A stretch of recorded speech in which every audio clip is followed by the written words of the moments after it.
Hello everyone, welcome to my channel. Today we're going to be taking a comprehensive look at a comparison between the ExJ VIP from MOTIV and the Ripcord Flight. And this comparison is going to be using Kegel SPECTO. So how will this comparison work? I'm going to be taking 10 shots with each ball, and you'll get to see every single one of the 10 shots. SPECTO will then compile all of that data into a chart, and then we'll take a look at those two charts side by side and see what we can learn. First up is the ExJ VIP. It's drilled 50 by 4.5 by 40. So one important thing to note here is that using SPECTO, you can't delete a shot. So you can only start over from scratch. So if I take 4 really good shots and then 1 horrible shot, I can't just delete the horrible shot. So every shot that you see here, some of them are good, some of them are bad, some struck, some didn't. I didn't delete any shots or decide that some were not good enough to make the cut. You'll get to see everything. And all of those shots will be compiled into the chart. And hopefully they average out into what good shots would look like, which taking 10 shots with each ball, they should.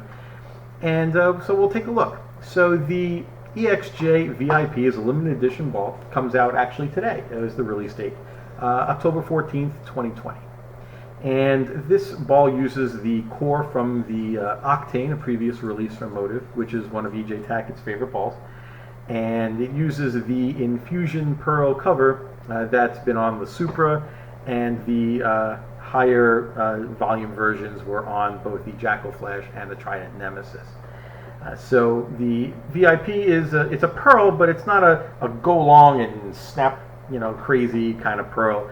It does rev up a lot in the mid lane. It reads very well, and the pearl gives it that flip on the back end. So here's the 10 shots that you just saw. This is the chart. If you'd like to take a closer look at that, just pause the video here and you can take a look at all the details for all the shots. And here's the chart that was compiled from those shots, and we'll take a closer look at that chart later. So here's the Ripcord Flight. It's 50 by 5 by 40, which is pretty close to how the EJ ball was drilled. And you'll notice one thing right off the bat is that the Ripcord Flight is a dull ball out of the box, and this ball is shiny. I love using this ball shined up, and that's why I think the comparison is better. It would be kind of a silly comparison for me to compare a pearl ball to a dull ball, but I love using this ball shiny. I like shiny solid balls. They seem to work really well. They give you enough length, but they read the lane early enough so that they don't just hydroplane through the break point, and they can handle a little more oil.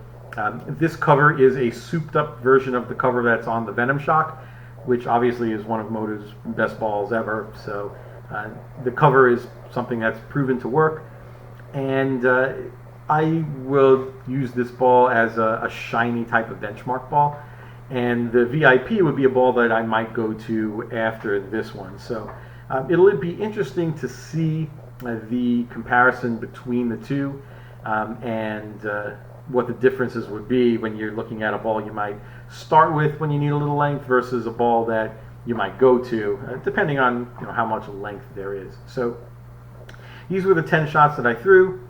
And like I said, some good, some bad, some struck, some didn't. Here's the results of all 10 of the shots. Again, feel free to pause the video here if you'd like to take a closer look. And here's the chart that was compiled from that. So let's take a closer look at both of these charts side by side and see what we can learn. So we'll start again at the bottom of the chart, the same way we did in our VIP versus Supra video. And let's make sure this is thick enough marker, and we will go starting down here to the laydown board.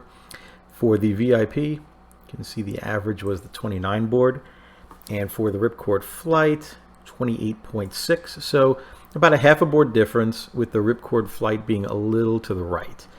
But now let's take a look at where it crosses at the arrows. The VIP 18.9 and the Ripcord Flight 19.3. So even though the VIP had a laydown point further left, it crossed the arrows further right. So that means it had more launch angle because the ball needed to get to the right more. And you can actually see that here. The launch angle of 3.4 degrees to the right, and on the Ripcord Flight 3.2 degrees to the right. That makes sense. I mean, the VIP is a pearl ball and the Ripcord Flight is a solid. The solid ball needs the oil a little more, so the angle shouldn't be as drastic going to the right. And the VIP, on the other hand, is pearl, so it needs to hit the dry more and it relies on the oil a bit less.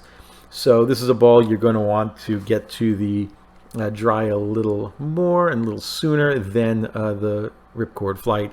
Even though this flight is shiny, it's still a solid ball. It's going to be a little smoother and a little earlier, so it needs a little more oil and you don't want as much angle. And you can see here, when you look at the breakpoint board, 5.7 versus 6.8. The VIP was a board average more to the right into the dry than the flight was. But when you look at where it enters the pocket, the flight hit on the 16.1 board on average. The VIP came back further and 16.4. So the VIP, even though it was further right, you know, this little bit of room here got further back to the left. So let's add those up. So we'll start going from the laydown to the breakpoint, and we'll see what that is. So here's an arrow, and from the foul line to the breakpoint, it went from the 29 board to 5.7, so that's a total of 23.3 boards covered. Whereas the Ripcord Flight, from the foul line to the breakpoint, it was on 28.6. It made it to 26.8. 20.6 minus 6.8 is 21.8. So just from the foul line to the breakpoint, the greater launch angle of the VIP meant it covered 23.3 boards going to the right, a board and a half more than the Ripcord Flight. Now, from the breakpoint to the pins, started on 5.7, made it to 16.4. That is going to be 10.7 boards coming back in, whereas the Ripcord Flight was on 6.8. It made it back to 16.1. That's 9.3. So the VIP covered more boards going to the right, and it covered more boards going to the left. And here you can see the impact angle, which is the angle the ball was making when it hit the pocket, is 6.2. And the flight is 5.7. The flight is a little smoother a ball. It's not going to have as much of a breakpoint angle and a impact angle as the VIP is. So you add these two up, 10.7 and 23.3 is 34 boards covered, whereas the Ripcord Flight, 21.8 plus 9.3 is 31 boards covered. So even though both are smooth balls, and you'd think that the Ripcord Flight would be a bigger hooking ball because it's a solid, that's not quite necessarily accurate. At least on this condition for me, the VIP actually gave me 3 more boards of total hook than the Flight did. So these are the kinds of things you need to take into account when you're deciding what kind of ball you want to buy. Do you want to buy something that's a little smoother, that might be less reliant on hitting a dry part of the lane, which would be something that the Ripcord Flight would be, and especially if you leave it dull, it's not going to need the dry as much. But even if you shine it up, such as I did, the VIP still has a pearl with the clean infusion cover stock.